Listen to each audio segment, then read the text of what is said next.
رشتہ جواب دینے سے ہوا ہے اس طرح 2 دن کام کرتا ہے 6 دن ویلا نشہ کرتا ہے شرابی ہے 12 لڑکوں کے ساتھ پھرنے والا 2 ہفتے رہ گئے تو نازیہ نے اس کو جواب دے دیا کہ تم اپنے رستے ہو میں اپنے رستے اگر یہ میری نہیں ہو سکے یہ کسی کی بھی نہیں ہوگی تو اس کی یہی پلاننگ ہے ادھر آئے گے سارے سب کو اکٹھا میں ختم کروں گا سب کو اکٹھا جو لڑکی تھی اس کو کتنے فائر لگے اس کو 3 مارے تھے اس کے بعد اس نے اپنے آپ کو جب فیر مارا تو بچی میری ساری خون سے بھر گئی تھی.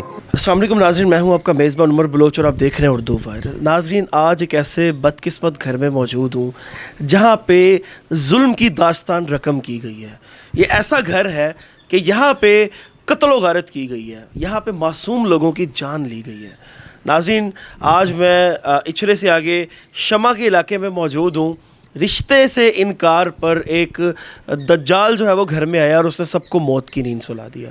یہ جو میرے ساتھ بھائی موجود ہیں ان کی سسٹر کے ساتھ اس انسان کی منگنی ہوئی تھی. جب انہوں نے انویسٹیگیٹ کیا کہ یہ انسان صحیح نہیں ہے, یہ کوئی شرابی کبابی انسان ہے, یہ کماتا بھی نہیں ہے اور بالکل فضول زندگی اپنی جو ہے وہ ضائع کر رہا ہے, تو انہوں نے کہا کہ بھائی ہم نے اپنی بہن کا رشتہ آپ کے ساتھ نہیں کرنا, یہ منگنی ختم ہو گئی.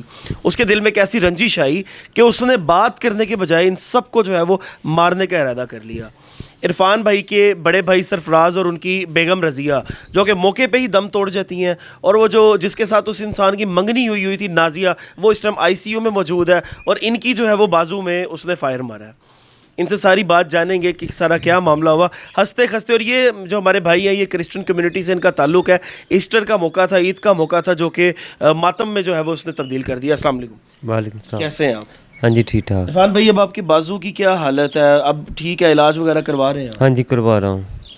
اللہ پاک انشاءاللہ آپ کو شفا دے. عرفان بھائی ایسا کیا واقعہ ہوا کہ وہ دجال وہ بے غیرت انسان نے آپ کا پورا گھر جو ہے وہ ختم کر دیا؟ رشتہ جواب دینے سے ہوا ہے اس طرح. تو آپ 1 سال بھی تو منگنی رہی تھی, پھر جواب دینے کی کیا وجوہات بنی؟ 1 سال جب رشتہ ابو کر کے گئے تھے تب یہی سننے میں آیا تھا کہ لڑکا باہر جا رہا ہے. تو جب باہر جانے سے پہلے انہوں نے کہا نکاح دے دو, ہم نے کہا نکاح نہیں دینا. اس کے بعد پتہ چلا کہ لڑکا باہر 2 مہینوں کے بعد واپس آ گیا ہے. تو یہ سننے میں آیا کہ لڑکا باہر نہیں گیا تھا. اس کے بعد سننے میں آیا کہ لڑکا فیکٹری میں کام کر رہا ہے, مطلب جھوٹ بولا گیا. تو فیکٹری میں بھی نہیں کام کر رہا تھا. بعد میں مین ہمیں پتہ چلا کہ لڑکا جو تھا نا 2 دن کام کرتا ہے 6 دن ویلا نشہ کرتا ہے شرابی ہے 12 لڑکوں کے ساتھ پھرنے والا آوارہ لڑکا ہے. تو ابو نے پھر بھی کہا چلو کوئی بات نہیں کر دیتے. ابو کی ڈیتھ ہوگی. اس کے بعد بھائی اس چیز پہ مانتے نہیں تھے کہ ہم نے کرنا نہیں ہے. تو بس اسی وجہ سے وہ 5-6 دفعہ جواب دے دیا. وہ لڑکا خود گھر آنے شروع ہو گیا, منتیں کرتا تھا میری شادی کر دو. سارے اس کو کہتے کسی بڑے کو لے کے آؤ, اور بڑے سے ہم بات کے بڑوں کو بھی کہتے نہیں کیونکہ بات نہیں سنتا تھا. اچھا جب انکار ہو گیا اور بار بار وہ آ کے اصرار کرتا رہا لیکن آپ نے منع کر دیا, لاسٹ پھر ایسا کیا معاملہ بنا کہ اس نے ایک ڈیسیجن لیا کہ میں نے ان سب کو ختم کرنا ہے؟ لاسٹ پہ یہ تھا کہ ایک ہی بات پہ بھائی ایگری تھا کہ میں نے نہیں کرنا. ہاں جی, اور وہ بات بھی اس بھائی سے کرتا ہے جس بھائی کو زیادہ غصہ آتا تھا. تو اس کے بہن بھائی کو بلا کے منتیں بھی کرتے تھے کہ اس بات پہ ایگری نہیں تھا کہ میں نے کروانا تو اسی سے کروانا ہے. اور جب لاسٹ پہ 2 ہفتے رہ گئے تو نازیہ نے اس کو جواب دے دیا کہ تم اپنے رستے ہو میں اپنے رستے, کہ آج کے بعد تم میرے ساتھ رابطہ نہ کرنا, میں نے تمہارے ساتھ کوئی رابطہ نہیں کرنا.